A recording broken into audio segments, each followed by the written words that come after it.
ఇప్పుడు మనం చెప్పుకుంటున్నది రెండవ ఆంగ్లో మరాఠా యుద్ధం.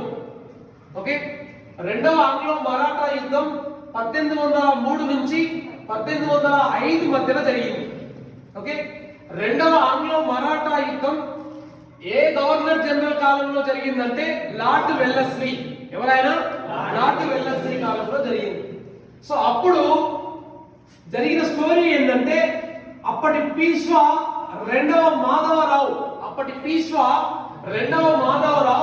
1795 అక్టోబర్ 25వ తారీఖు నాడు 1795 అక్టోబర్ 25వ తారీఖు నాడు నానా ఫడ్నవీస్ నియంతృత్వం భరించలేక ఆత్మహత్య చేసుకుంటాడు. అప్పటి పీష్వా రెండవ మాధవరావు 1795 అక్టోబర్ 25వ తారీఖు నాడు నానా ఫడ్నవీస్ నియంతృత్వం భరించలేక ఆత్మహత్య చేసుకుంటాడు. ఆ తర్వాత 1796 నాటికి నానా ఫడ్నవీస్ కు శత్రువైన రఘోబా యొక్క కుమారుడు రెండవ బాజీరావు పీష్వా అవుతాడు. నానా ఫడ్నవీస్ కు శత్రువైన రఘోబా అంటే రఘునాథరావు యొక్క కుమారుడు రెండవ బాజీరావు పీష్వా అవుతాడు. కానీ నానా ఫడ్నవీస్ కి రెండవ బాజీరావు మధ్య వైరం ఉంటుంది. అదే విధంగా ఆ టైంలో 96 నాడే ఇక్కడ గ్వాలియర్ లో దౌలత్ రావు సింధియా, ఇండోర్ లో యశ్వంతరావు హోల్కర్. గ్వాలియర్ లో దౌలత్ రావు సింధియా, ఇండోర్ లో యశ్వంతరావు హోల్కర్. సో వీళ్ళిద్దరి మధ్యన గొడవ. ఓకే, అంటే ఇక్కడ క్లియర్ గా మనకు అర్థమయ్యేది ఏంటంటే 1796 నాటికి పరిస్థితి ఎలా ఉంది మరాఠా రాజ్యంలో అంటే నానా ఫడ్నవీస్ బాజీరావు మధ్య వైరం, యశ్వంతరావు హోల్కర్ దౌలత్ రావు సింధియాల మధ్య వైరం. At the same time Maharashtra మీదకి నిజాం యుద్ధానికి దిగాలనుకున్నటువంటి వైరం. ఈ మూడు వైరాలని ఇంగ్లీష్ వాళ్ళు తమకు అనుకూలంగా మలుచుకున్నారు. అదే సంవత్సరం ఆ తర్వాత 1800 సంవత్సరం మార్చి 13వ తారీఖు నాడు నానా ఫడ్నవీస్ చనిపోయాడు. 1800 సంవత్సరం మార్చి 13వ తారీఖు నాడు నానా ఫడ్నవీస్ మరణించాడు.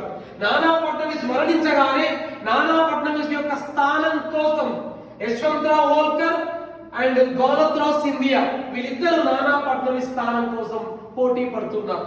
కానీ వాస్తవంగా ఇద్దరిలో ఎవరో ఒకరిని కూర్చోబెట్టాల్సిన బాధ్యత పీష్వా అయిన రెండవ బాజీరావు ఉంటుంది. ఇప్పుడు రెండవ బాజీరావు అయినటువంటి పీష్వా సింధియాని సమర్థించాడు. అంటే సింధియాని ఆ సీట్ మీద కూర్చోవడానికి సమర్థిస్తున్నాడు. సింధియాని సమర్థిస్తూ యశ్వంతరావు హోల్కర్ యొక్క తమ్ముడైనటువంటి విటూజీని హత్య చేస్తాడు.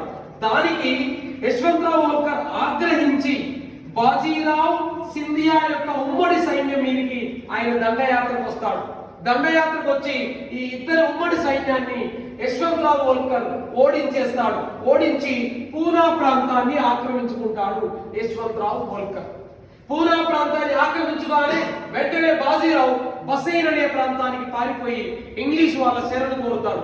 అదే సమయంలో హోల్కర్ ఏం చేస్తాడంటే రఘోబా లేదా రఘునాథరావు యొక్క దత్త కుమారుడైన అమృతరావు కొడుకైన వినాయకరావుని పీష్వాగా ప్రకటిస్తాడు. ఎప్పుడైతే వినాయకరావుని పీష్వాగా ప్రకటించిండో అది నచ్చనటువంటి బాజీరావు ఇంగ్లీష్ వాళ్ళ సహాయం కోరుతాడు. అట్లా ఇంగ్లీష్ వారికి బాజీరావు మధ్య బసైన్ సంధి జరిగింది. 1802 డిసెంబర్ 31వ తారీఖు నాడు బసైన్ సంధి జరిగింది. అవునా? ఇప్పుడు బసైన్ సంధి ఎవరెవరి జరిగింది? రెండవ బాజీరావు ఆంగ్లేయుల మధ్య జరిగింది. ఈ ఒప్పందం ప్రకారం కండిషన్స్ ఏంటంటే నెంబర్ 1 రెండవ బాజీరావు సైన్య సహకార సంధి మీద సంతకం చేయాలి.